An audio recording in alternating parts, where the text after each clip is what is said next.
Requirements ഉണ്ടല്ലോ, കുറെ പടം അങ്ങനെ ചെയ്തിട്ടുണ്ട്. എനിക്ക് അങ്ങനത്തെ പടങ്ങൾ ചെയ്യാൻ ആഗ്രഹമില്ല. എനിക്ക് ഇനിയും കുറച്ച് നല്ല മൂവീസ് ചെയ്യണമെന്ന് ആഗ്രഹമുണ്ട് എനിക്ക്. അപ്പോൾ അതുകൊണ്ടാണ് കുറച്ച് ചെറിയ പടമൊക്കെ ബാക്കിൽ ചെയ്തു. നമുക്ക് അപ്പോൾ ഒരു ഫിനാൻഷ്യൽ സേഫ് ആയി നമുക്ക് വലിയ പ്രഷർ ഇല്ല. സിനിമകളിൽ നിന്ന് തന്നെ ഇൻകം കിട്ടുന്ന കുറച്ച് പാടാണ്. നമ്മൾ സിനിമ മാത്രം ഇൻകമേ കാണാൻ പാടില്ല. അങ്ങനെയാകുമ്പോൾ നമ്മൾ ഫോഴ്സ്ഡ് ആവും എല്ലാ മൂവീസും ചെയ്യാൻ. അപ്പോൾ എനിക്ക് ഇനി കുറച്ച് നല്ല മൂവീസ് ചെയ്യാൻ ആഗ്രഹമുണ്ട്. ഒരു ബേസിക് ആയിട്ട് ഒരു ബാക്കപ്പ് സെറ്റപ്പ് ആക്കിയാൽ നല്ലല്ലേ? അതെ അതെ. അതുപോലെ തന്നെ ഹേമന്തേട്ടനാണെങ്കിൽ ഫസ്റ്റ് ലിവിങ് ടുഗെദർ കഴിഞ്ഞിട്ട് പിന്നെ ഡോക്ടർ ലെവലാണ് കൂടെയാണ് നമുക്ക് എല്ലാവർക്കും ഭയങ്കരമായിട്ട് ഫെമിലിയർ ആയത്. അപ്പൊ അത് കഴിഞ്ഞിട്ട് പിന്നെ ഓർഡിനറി ഞാൻ തോന്നുന്നു ചെയ്തത് അല്ലെ. അപ്പൊ ഇത് 2 മൂവീസും ചാക്കോച്ചന്റെ ഒപ്പമാണ് ചെയ്തിട്ടുള്ളത്. അപ്പം ഇപ്പം നമ്മൾ ഈ ആക്ടിങ്ങിനെ പറ്റി പറയുകയാണെങ്കിൽ നമ്മൾ പണ്ട് കണ്ട ചാക്കോച്ചനല്ല നമ്മളിപ്പോ കാണുന്നത്. ചാക്കോച്ചനാണെങ്കിൽ പണ്ട് നമ്മൾ റൊമാൻറ്റിക് ആയിട്ടുള്ള ചാക്കോച്ചൻ ഇപ്പം ഭയങ്കര വേഷങ്ങളൊക്കെയാണ് ചെയ്യുന്നത്. അപ്പം ഇപ്പം ഫസ്റ്റ് ഇനീഷ്യൽ സമയത്തൊക്കെ ഒബ്വിയസ്ലി ചേട്ടൻ ഒരു ലുക്ഡ് അപ് ടു ചെയ്തിട്ടുള്ള ഒരാളായിരിക്കണം ചാക്കോച്ചൻ. അപ്പൊ ഇപ്പോഴത്തെ ചാക്കോച്ചന്റെ പെർഫോമൻസ്, ചാക്കോച്ചന്റെ ആ ഒരു ഇവോൾവ്, ആ ഒരു ഇതിനെ പറ്റിയൊക്കെ ചേട്ടൻ എങ്ങനെയാ? ചാക്കോച്ചൻ ഭയങ്കരമായിട്ട് മാറി ആസ് എൻ ആക്ടർ, ഗംഭീരമായിട്ട് മാറി. കാരണം ഞാനിപ്പോൾ ഇന്നലെയാണ് ഓഫീസർ ഓൺ ഡ്യൂട്ടി കണ്ടത്. ഞെട്ടിയ പെർഫോമൻസ് ആണ്. കാരണം പുള്ളി ഇമോഷൻസ് ക്യാരി ചെയ്യുന്നതൊക്കെ ഭയങ്കര അടിപൊളി. പുള്ളിയുടെ സൗണ്ട് മോഡുലേഷൻ മാറി, പുള്ളിയുടെ വോയിസിന്റെ ഡെപ്ത് മാറി, ഭയങ്കരമായിട്ട് പുള്ളി ആസ് എൻ ആക്ടർ ലുക്സ് മാറി. ചാക്കോച്ചൻ ഭയങ്കര നമുക്കൊരു മോട്ടിവേഷൻ ആകുന്നുണ്ട് എങ്ങനെ നമുക്ക് ഇവോൾവ് ആവാന്ന്. കാരണം പുള്ളിയുടെ ആ ഭംഗി പിടിച്ചുകൊണ്ട് തന്നെ പുള്ളി ഇപ്പോൾ ഒരു ഗംഭീര ആക്ടറായി മാറി. ഇപ്പൊ ചാക്കോച്ചൻ ആരും ചോക്ലേറ്റ് ഒന്നും വിളിക്കില്ല. ആസ് എൻ ആക്ടർ യെസ് പ്രൂ. എനിക്കൊന്നും ഒരു ഫഹദിനെയൊക്കെ കോമ്പീറ്റ് ചെയ്യുന്ന ലെവലിലേക്ക് പുള്ളി എത്തിക്കൊണ്ടിരിക്കണം ആസ് എൻ ആക്ടർ.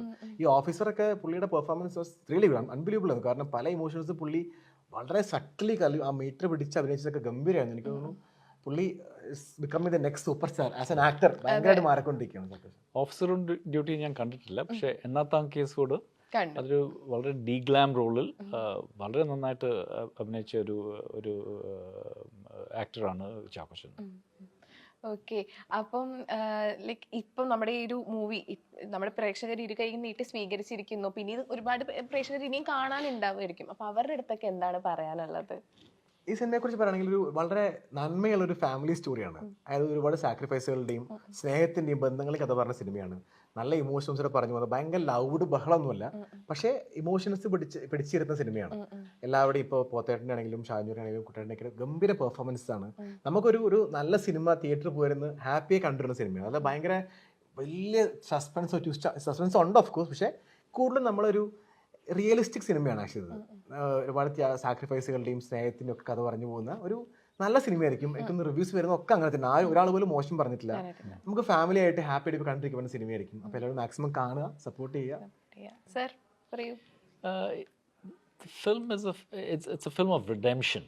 അത് അവസാനം ഹിന്ദു പറഞ്ഞ പോലെ സാക്രിഫൈസ് റിഡംഷനാണ് അതിൻ്റെ മെയിൻ തീം. ആ ഫാമിലി ബോണ്ട് ഇതിലൊരു റിവ്യൂർ പറഞ്ഞതുപോലെ ഇതിൽ വില്ലൻ ആരാണ്?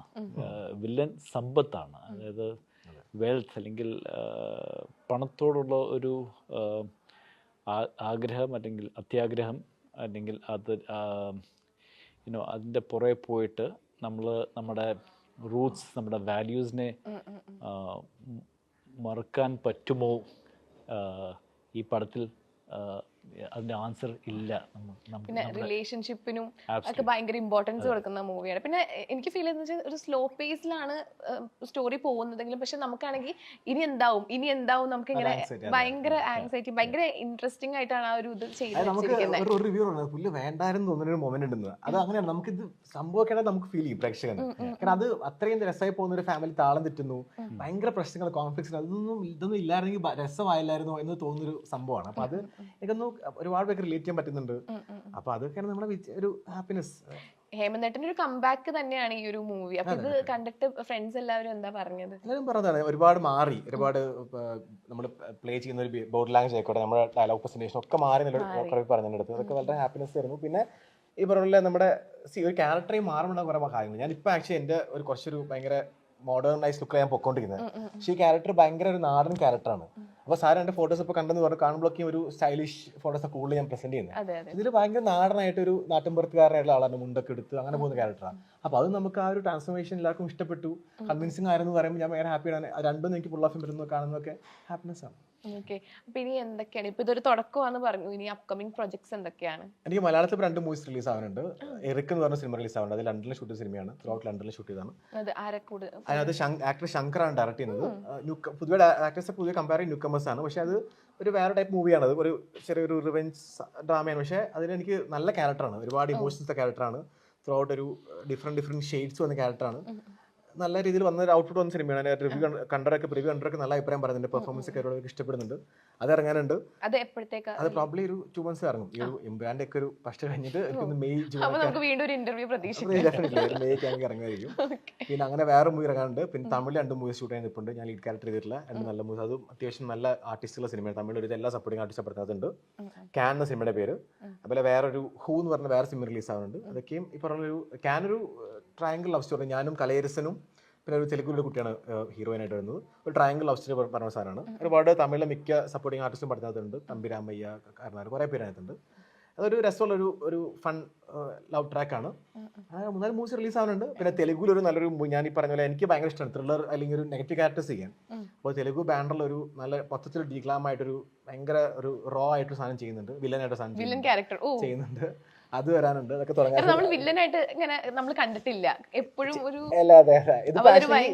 എറിക്കലും കുറച്ച് അങ്ങനത്തെ ഷെയ്ഡ്സ് വരുന്നുണ്ട്. പക്ഷെ മറ്റേത് ടോട്ടലി നമ്മൾ ലുക്ക് മൊത്തത്തിൽ മാറ്റിയൊരു ഭയങ്കര റോ ആയിട്ട് സാധനം ചെയ്യുന്നുണ്ട്. അതും വരുന്നുണ്ട്.